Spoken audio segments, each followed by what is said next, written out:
నమస్కారం. మన అధినేత మాన్యశ్రీ నారా చంద్రబాబు నాయుడు గారికి మరో నమస్కారం. మహానాడు వేదికపై ప్రధాన కార్యదర్శి నివేదిక. ఆ రోజు ఒక అపూర్వ చారిత్రాత్మక ఘట్టాన్ని ఆవిష్కరించిన పర్వదినం.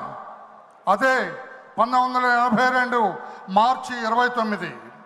యావత్ తెలుగు ప్రజలు ఉత్కంఠతో ఎదురుచూచిన రోజు. తెలుగు తల్లి పులకించి పరవశించిన శుభదినం.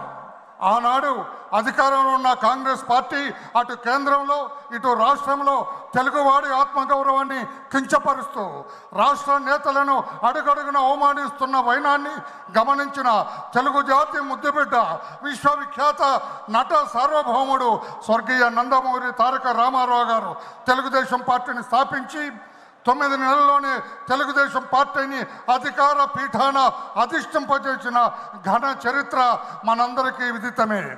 ఆ మహామనిషి జన్మదినం మనందరికీ పర్వదినం. ఆనాటి నుండి తెలుగుదేశం పార్టీ మహానాడు పేరిట ప్రతి సంవత్సరం ఒక జాతరగా జరుపుకుంటున్నాం. ఈనాడు కడప మహానగరంలో ఆ తారక రాముని 102వ జన్మదినం సందర్భంగా మహానాడు జరుపుకుంటున్నాం. ఈ మహానాడుకు దేశ విదేశాల నుండి తరలి వచ్చిన తెలుగుదేశం పార్టీ కుటుంబ సభ్యులందరికీ నా హృదయపూర్వక వందనం, అభివందనం.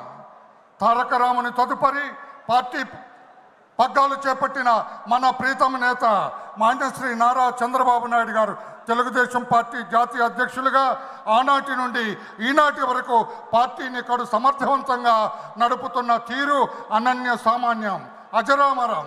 మొక్కవోని విశ్వాసంతో మన నేత అచంచల దీక్షతో గుండె ధైర్యంతో ఎన్నో ఆటుపోట్లను తట్టుకొని ఈనాడు విజయపథంలో పార్టీని అధికార పీఠాన అధిష్ఠింపజేయటం అభినందనీయం. ఆయన అకుంఠిత దీక్ష, రాజకీయ ప్రణాళిక, జనసేన బీజేపీ పార్టీలతో కూటమి ఏర్పాటు ఈనాడు రాష్ట్ర ప్రజలకు ప్రజాస్వామ్య పరిపాలన అందించటానికి మార్గాన్ని సుగమం చేసింది. గత ప్రభుత్వం మన అధినేత పైన, ముఖ్య నాయకులపైన తప్పుడు కేసులు పెడుతూ అడుగడుగున నిర్బంధిస్తూ పార్టీ మనుగడను ప్రశ్నార్థకంగా మార్చాలని ప్రయత్నించిన తరుణంలో మన అధినేత మాన్యశ్రీ నారా చంద్రబాబు నాయుడు గారు మొక్కవోని ధైర్యంతో ఈ అరాచక ప్రభుత్వాన్ని, ఆనాటి అరాచక ప్రభుత్వాన్ని ఎదిరించి కార్యకర్తలకు అండగా నిలిచి మనోధైర్యాన్ని నూరిపోసి తానే ముందుండి నిస్వార్థ సంకల్పం అనే ఆయుధాన్ని చేపట్టి ముందుకు నడిపించి పార్టీని అగ్రపీఠాన అధిష్ఠింపజేసింది వాస్తవం. ప్రశ్నించే గొంతుకులను నొక్కింది గత ప్రభుత్వం. భావ స్వేచ్ఛలను హరించింది గత ప్రభుత్వం. వ్యవస్థలన్నింటినీ తన గుప్పెట్లో పెట్టుకుంది గత ప్రభుత్వం.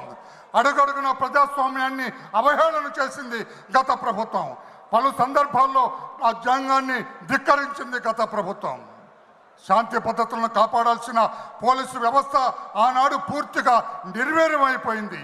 ఈ విపత్కర పరిస్థితుల్లో మన అధినేత పలు దఫాలుగా ప్రజల మధ్యకు పోవాలని, అభద్రతా భావంతో ఉన్న మన ప్రజలకు అండగా నిలవాలని ఆ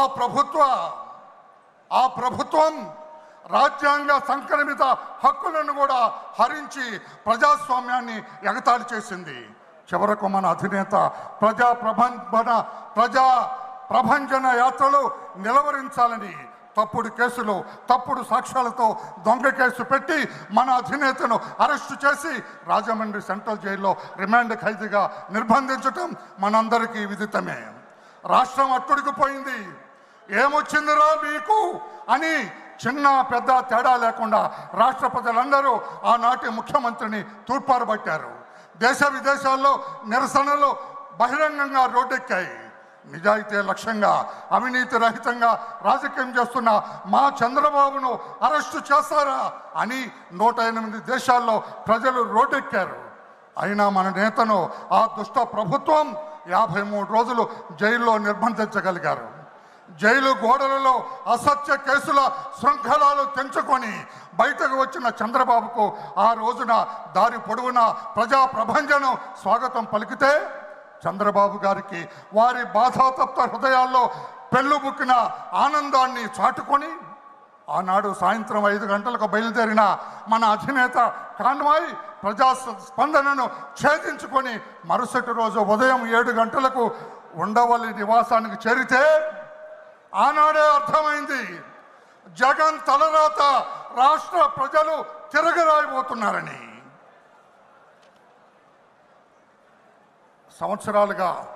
సంవత్సర కాలంగా మన అధినేత ముఖ్యమంత్రిత్వంలో కూటమి ప్రభుత్వం ఏర్పాటై ప్రజారంజక పరిపాలన అందిస్తూ ఉన్నది. పలు ప్రజాహిత కార్యక్రమాలను చేపట్టింది. అభాగ్యులై నిర్లిప్తతతో నిరాశ నిస్పృహలతో కొట్టుమిట్టాడుతున్న రాష్ట్ర ప్రజానీకానికి భరోసానిచ్చింది. ఇది ప్రజాస్వామ్య పరిపాలన అని నొక్కి ఒక్కాణించింది. సూపర్ 6 పథకాల ద్వారా ప్రజల గుండెల్లో ఆత్మస్థైర్యాన్ని నింపింది. P4 ప్రవేశంతో పేదరికం నిర్మూలన సదుద్దేశంతో ప్రతి ఇంట పారిశ్రామికవేత్తలను తయారు చేయాలని సంకల్పించింది. మెగా డిఎస్సి ద్వారా నిరుద్యోగులకు శుభవార్తనిచ్చింది. నోటిఫికేషన్ విడుదల చేసింది. ల్యాండ్ టైటిలింగ్ యాక్ట్ రద్దు చేసి రైతులకు ఊరట కల్పించింది. మహిళలకు దీపం పథకం కింద 3 గ్యాస్ సిలిండర్లు ఇచ్చి వారి ఇళ్లలో వెలుగు నింపింది. రేపో మాపో బస్సుల్లో మహిళలకు ఉచిత ప్రయాణానికి నాంది పలకబోతుంది. తల్లికి వందనం రేపటి విద్యా సంవత్సరం ప్రారంభం నుండి అమలు చేయబోతుంది. రైతుకు అన్నదాత సుఖీభవ ద్వారా నగదు అందించబోతుంది. రాష్ట్రమంతా శాంతి భద్రతలు సజావుగా సాగుతున్నాయి. మత సామరస్యం వెల్లివిరిచింది. మహిళలపై అఘాత్యాలు అరాచకాలు పూర్తిగా తగ్గుముఖం పట్టాయి. దళితులు, గిరిజనులు, వెనుకబడిన వర్గాలు, మహిళలు ఈ ప్రభుత్వం నీడన సుఖ ప్రయాణం సాగిస్తూ ఉన్నారు. ఈ పవిత్ర సమయాన ఈ మహాసభ చారిత్రాత్మకమైన నిర్ణయాలు తీసుకోవాల్సిన ఆవశ్యకత ఉందని మీ అందరికీ విజ్ఞప్తి చేస్తూ ఉన్నా. 1, అధినేత నాయకత్వంలో మరో ఆలోచనకు తావివ్వక ముందుకు నడిచి తెలుగుదేశం పార్టీ పతాక నిరంతరం రెపరెపలాడేటట్లుగా మనందరం పాలు పంచుకోవాలి. 2, ప్రజా శ్రేయస్సే లక్ష్యంగా అందరం నడుం కట్టి ప్రభుత్వానికి అండగా నిలవాలి. అధినేత హస్తాలు బలోపేతం చేయాలి. 3, అడుగడుగున ప్రత్యర్థుల దుష్ప్రచారాన్ని పై స్థాయి నుంచి క్రింది స్థాయి నాయకుల వరకు బలంగా తిప్పికొట్టాలి. 4, మన ప్రభుత్వం చేపడుతున్న అభివృద్ధి సంక్షేమ పథకాలను ప్రజాక్షేత్రంలోకి తీసుకెళ్ళాలి. 5, ప్రస్తుత కాలమాన పరిస్థితులకు అనుగుణంగా ఆధునీకరించబడిన పార్టీ సిద్ధాంతాలను ప్రతి కార్యకర్త చిత్తశుద్ధితో స్వీకరించి ప్రజల్లో ప్రచారం చేయాలి. 6, మన రాజకీయ ప్రత్యర్థి ఓ జిత్తుల మారి నక్క.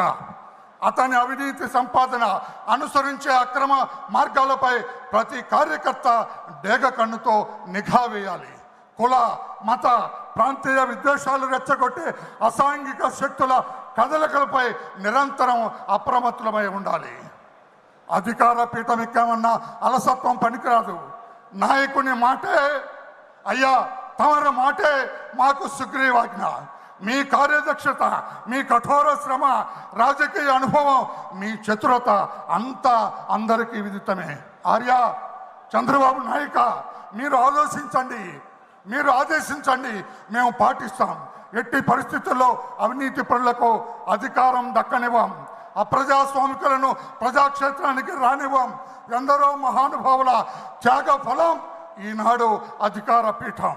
మీ నాయకత్వమే మాకు శ్రీరామ రక్ష. అందుకే ఈ మా అందరి నడక మీ వెంటే, మీ అడుగుజాడల్లో నడుస్తాం. రాష్ట్ర సర్వతోముఖాభివృద్ధి అనే యజ్ఞంలో సమిధలుగా మారుతాం.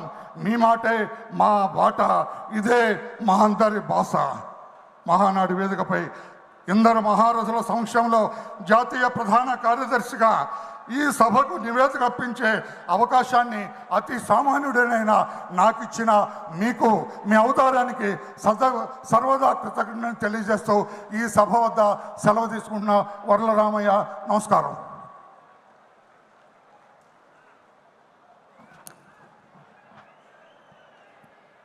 తర్వాత తెలుగుదేశం పార్టీకి సంబంధించినటువంటి